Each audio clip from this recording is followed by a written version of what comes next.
Halo teman-teman, perkenalkan nama saya Wahyu Indra Sudrajat yang sebelumnya pernah membahas tentang trias politika.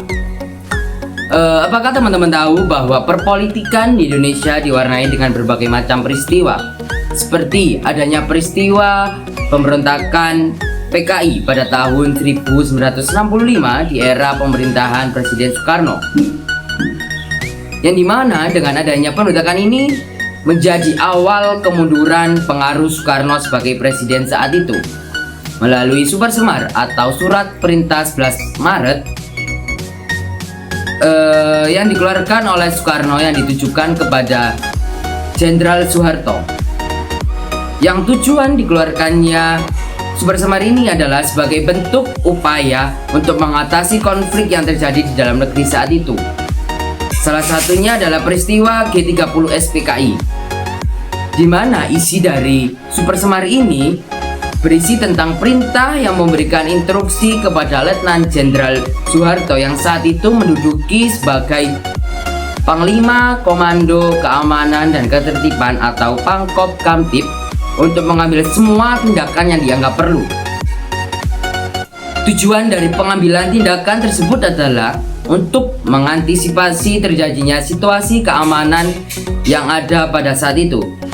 Hingga pada akhirnya Super Semar ini malah menjadikan kekuasaan Presiden Soekarno menjadi lemah, karena langkah strategi yang diambil oleh Letjen Soeharto pada saat itu, yang mana kekuasaan Soekarno pada saat itu juga semakin terkikis. Mulai dari situ secara perlahan dan pasti kekuasaan Presiden Soekarno mulai mengikis. Kebijakan politik yang tidak bersifat teknis militer yang memang seharusnya menjadi wewenang presiden berhasil diambil alih oleh Presiden Soeharto, oleh Jenderal Soeharto. Pada akhir sidang istimewa MPRS pada tanggal 12 Maret 1967, Jenderal Soeharto resmi dilantik dan diambil sumpah oleh Ketua MPRS, yaitu Jenderal TNI Abdul Haris Nasution. Surat Perintah 11 Maret atau Super Semar ini yang dikeluarkan oleh Presiden Soekarno pada tanggal 11 Maret 1966 pada akhirnya mengantarkan Soeharto ke kursi Presiden Republik Indonesia setelah 1 tahun Super Semar ini diterbitkan. Dengan begitu dimulainya sebuah rezim baru, yaitu rezim Soeharto atau yang lebih dikenal dengan Orde Baru, yang dimana pada rezim ini juga mewarisi kekacauan seperti kekacauan ekonomi peninggalan dari era Soekarno, yang dimana pada kekacauan ini terjadi hiperinflasi mencapai 600%.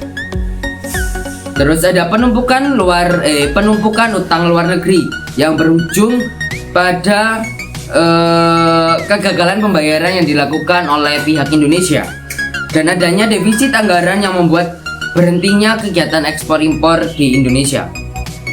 Akan tetapi semua itu peninggalan kekacauan yang diwarisi Soekarno dapat teratasi dengan tangan baja yang dimiliki oleh Soeharto.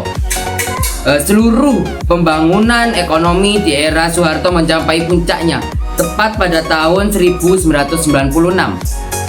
Hal ini ditandai dengan terkendalinya inflasi, peningkatan jumlah ekspor impor, tingginya pertumbuhan ekonomi, penurunan angka kemiskinan, dan derasnya arus investasi yang terjadi di Indonesia. Bahkan pada tahun 1984 Indonesia memperoleh anugerah FAO, yaitu penghargaan atas keberhasilan mencapai swasembada pangan. Meskipun jasa-jasanya Soeharto sangat mengesankan, Soeharto juga meninggalkan dosa-dosa yang sangat amat dirasakan oleh masyarakat. Soeharto tidak pandang bulu, dia akan memberangus siapapun yang bertentangan dengan kehendaknya. Tak heran apabila pada saat itu banyak lembaga HAM menyoroti beberapa pelanggaran HAM yang terjadi pada era Soeharto.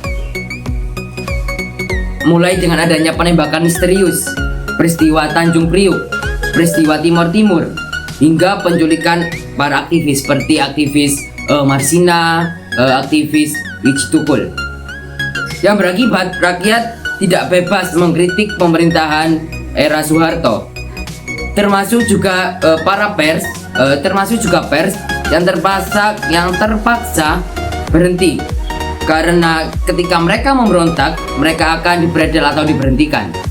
Presiden Abdurrahman Wahid atau yang lebih dikenal dengan Gus Dur dalam acara Kick and di Metro TV dalam beberapa tahun lalu menyebutkan bahwa jasa Soeharto itu besar, akan tetapi dosanya juga besar. Dengan catatan sejarah ini dapat dijadikan sebuah perenungan. Apakah kita tetap ingin hidup di era Soeharto? Buat teman-teman, terima kasih sudah menonton video ini.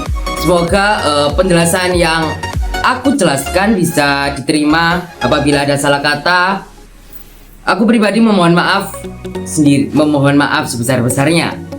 Jangan lupa untuk di like dan subscribe dan di komen. Terima kasih teman-teman, sampai jumpa, bye bye.